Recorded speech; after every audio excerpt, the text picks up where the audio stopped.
Hey y'all, I wanted to make a quick video for you to do the last couple of examples in section 4.4. So we didn't get to these in class, um, and I'm sure that number two you could do with where we ended in class, but I wanted to give you another example at a more reasonable pace. I know that we went really fast at the end of class, so I wanted to give you another example. And then I also want to take some time to go through this graph with you. All right, so number two here, our directions for number two were the same as the one that we did at the very end of class.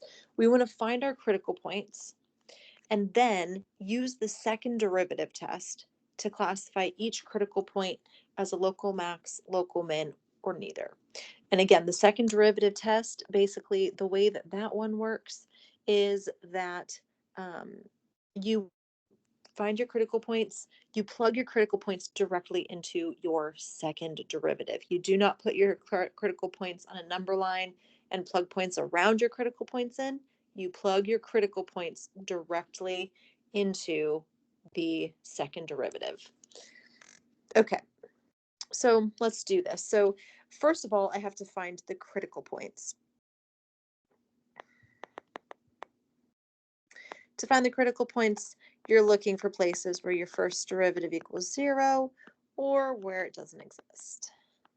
D and E. Okay, so let's find our first derivative here.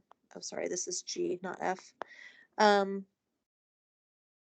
so the derivative of the function that I'm given is going to be 5x to the fourth minus 20x to the third. All right, that's my first derivative. So the critical points are where this thing doesn't exist or where it's 0. Note g prime of x exists everywhere. This tells me that you are considering the possibility that your derivative doesn't exist for critical points, but that there's no solutions from this one. This exists everywhere. And then secondly, g prime of x, then the only critical points we're going to have are where this derivative equals 0. So I'm going to set my derivative 5x to the fourth minus 20x to the third equal to 0. And now we need to solve for x. So to solve for x in this equation, I'm going to start by trying to factor this thing. So I have a common factor that can come out. A 5 will come out of everything, and so will an x to the third. So I'm going to factor out a 5x to the third from everything here. And when I do that, I'm going to have 5x to the third times the quantity x minus 4. And then from here, you set each factor equal to 0. So either 5x to the third equals 0, or x minus 4 is equal to 0, which means x is either 0 or 4. Those are my critical points. And again, you should check that to make sure that these are both in the domain of your original function. My original function is up here. That is a polynomial.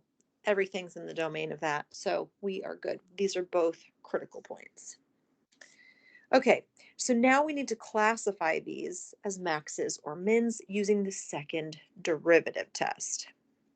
So I'm going to say we're going to do the second derivative test next.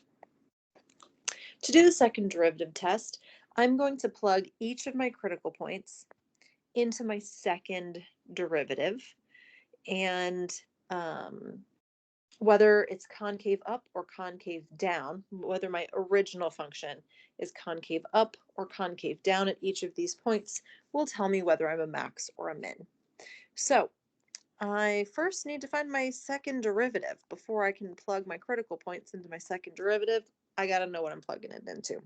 So my second derivative is going to be the derivative of my first derivative. So my second derivative is going to be 20 x to the third minus 60 x squared. There's my second derivative. Now, I just need to plug my critical points in here to see what I get out. So I'm going to start by plugging 0 in.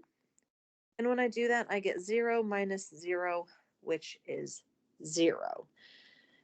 Okay, so what that means is that my second derivative test is inconclusive here.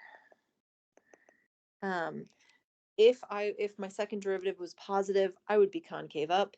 If my second derivative was negative, I would be concave down, but 0 means I don't know whether I'm concave up or concave down. This is a situation where I'm flat for a little while. And so I don't know whether that's a max or a min. Second derivative fails us. So if you had to classify this, you would need to go to your first derivative test to classify it. For the first derivative test, you would put that on a number line, test values around it by plugging your test values into your first derivative to see whether your slopes were positive or negative, and you would use whether you're increasing or decreasing on either side to decide if it's a max or a min. But we're not doing the first derivative test right now, so I'm not asked to do that. I just need to use a second derivative test. And the second derivative test says, I don't know what this is, so we can't classify this one right now. Okay, so we can't classify that. So now I'm going to go to g double prime of 4. I'm going to plug 4 into my second derivative. And when you do that, you're going to get 20 times 4 to the third minus 60 times 4 squared. When you plug that into your calculator, you would get 320 out. So what does that mean? Well, my second derivative is positive when I plug that x value in. A positive second derivative indicates that my original function is concave up there, which means that x equals 4 is a local min, because that's we have a min when we have a concave up function. So I know that I have a local min at x equals 4, and my second derivative test is inconclusive for x equals 0. So we would just say it's inconclusive. We can't classify that one. If you were in a testing situation and I just told you to use whatever you wanted to classify these points, if you start with your second derivative test and you get an inconclusive, you then need to go to your your first derivative test to be able to classify it. Okay. And then the last one that I want to do here is this graph. So it says use the given graph to identify the intervals where I'm going to say the function f is increasing, decreasing, concave up, and concave down. Okay. Now notice I'm not told whether this is a graph of the original or if this is a graph of my derivative. In your homework, you'll probably have some questions where you're given somewhere it's the original, somewhere it's the first derivative. So I'm going to go through this both ways. So the first way is if this is a graph of my original function, f of x, then we can find the places where my original is increasing, decreasing, concave up, and concave down. Okay, so this is f of x. So then where am I increasing? Again, assume that there are arrows. Actually, I'm going to go with this one. Assume that there are arrows on the end of this. Okay. So where is this thing increasing? Well, it's increasing on this part and this part, right? So I'm increasing from negative infinity up to whatever b is, and I'm going to union that with everything from e to infinity. I'm not including these endpoints because I'm not technically increasing at them. I'm at a critical point, right? My slope is 0 there. So I'm not increasing, so I'm not going to include those. Okay. How about where I'm decreasing? Well, this thing is decreasing right in here. So I'm decreasing from B to E. All right, where is this thing concave up? Okay, remember concave up is any part of a smile, right? If you're concave up, you're happy, you're smiley. So I would say that we are concave up from, let's see, how about here to here? That's the smiley part. So I would say we are concave up from C to infinity. That's where this is part of a smile. And I am concave down. I'm concave down anywhere that I'm part of a frown. We are frowny here, which is negative infinity up to that inflection point of C. Okay, so if this was my original function, I can kind of look at the function and say, okay, where am I increasing, where am I decreasing, where am I concave up, and where am I concave down? You'll use what those things look like on the original function. Now, if we kind of work this a different way, and I say, what if this graph is not a graph of my original function? What if this graph represents f prime of x? Sorry, I missed a word here, so I'm going to rewrite that so it's clear. If the graph is of f prime of x instead, it's not my original function. What if this were the graph of my derivative, my first derivative? Then I have to figure out where my original function is increasing, decreasing, concave up, and concave down. Okay, so this goes back to that little table that I used to make, right?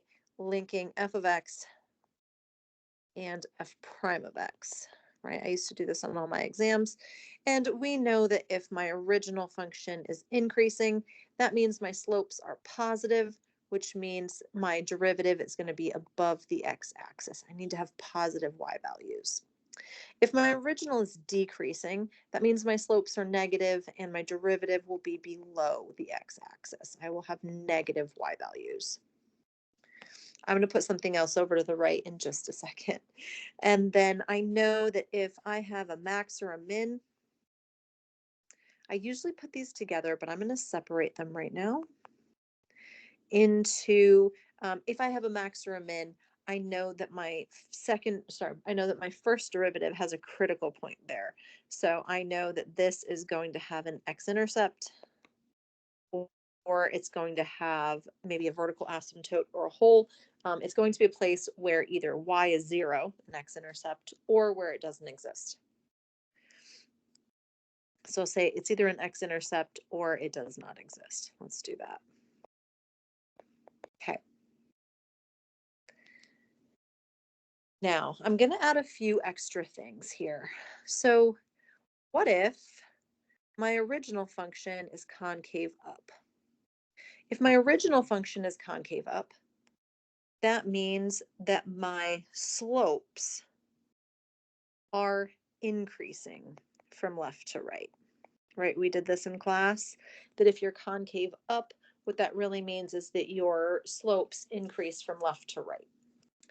And if we are concave down, that means that our slopes are decreasing from left to right.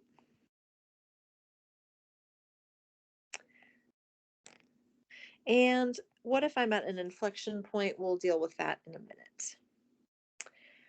Okay, and so I'm going to add my second derivative to this whole thing. Now, if my original is increasing or decreasing, I actually don't have enough information to fill this part out. I could be increasing and concave.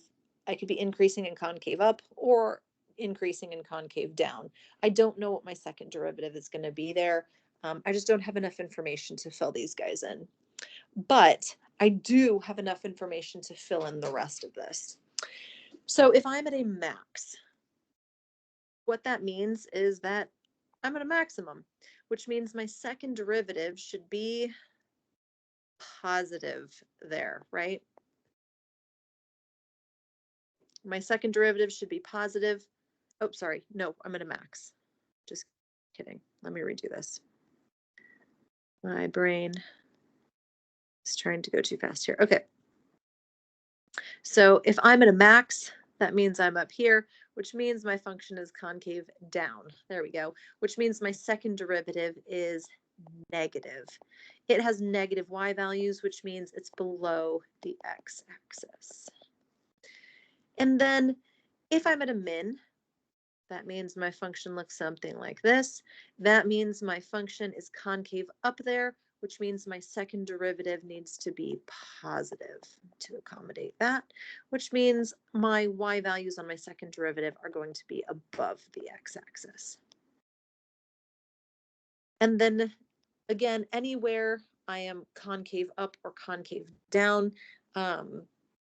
even if I'm not at a max or a min, I will, if I'm concave up, that means I'm going to have positive second derivative, which means this is going to be above the x-axis. And even if I'm not at a critical point, anywhere I'm concave down, my second derivative will be negative, which means my y values there are going to be below the x-axis.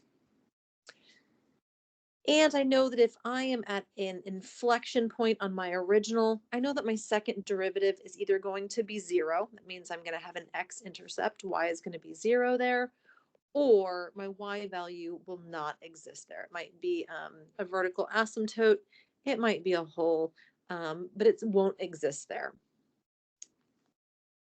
Now my question is, if I'm at an inflection point, what's my first derivative doing at an inflection point?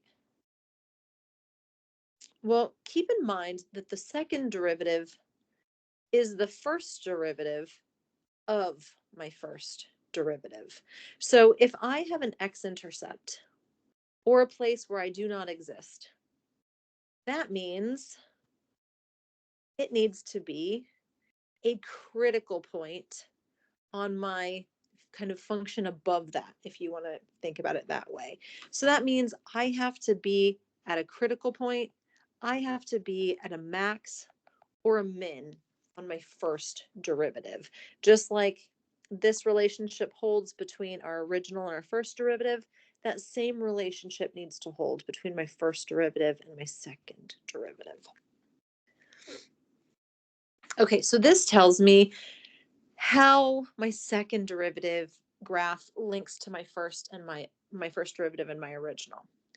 All right, so now let's go back to what we were looking at.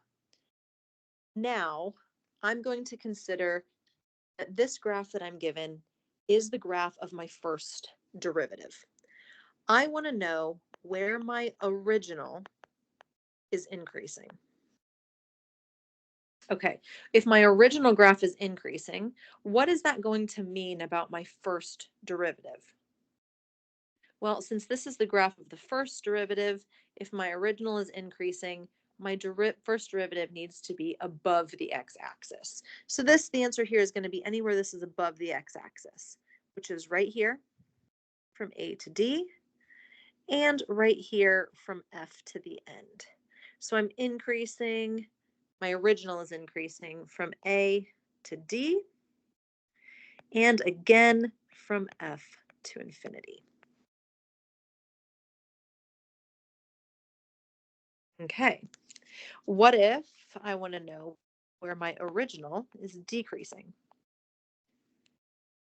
Okay, again, this is a graph of my derivative. So if my original is decreasing, that means that my slopes, my first derivative values, should be negative. So I'm looking here at the places where my graph is below the x-axis. So that is here from negative infinity to A, and it's here from D to F. So those are my two intervals here, negative infinity to A, union D to F. Okay, what if I want to know where my original is concave up? You're going to be really tempted to just look at this graph and grab the places where this graph is concave up. I'm not asked where this graph is concave up. I am asked where my original is concave up. So if my original is concave up, that means my first derivative needs to be increasing from left to right. So where my original is concave up, I'm looking for the places on my derivative graph where it's increasing. So I'm increasing from negative infinity up to here, and again from E to infinity. So that's going to be the places where my original is concave up, from negative infinity to B, and again from E to infinity. And finally, what if I'm asked where my original is concave down? Well, if my original is concave down, that means my first derivative needs to be decreasing there. So if my original is concave down, I'm looking for the places on my derivative graph where I'm decreasing. This derivative graph is decreasing from B to E. And so that is the interval where my original function is concave up. This process of being really careful about whether the graph that you're given is your OG original function or whether it's your first derivative graph, and then relating it to what does that mean about your original, is something that takes practice. It can be really difficult to do, but the more you practice, the better you'll get at it. So hopefully that was helpful. Good luck on your homework. 4.3 and 4.4 are due this weekend. Let me know if you have any issues or any questions, and have a great weekend. I'll see you on Monday.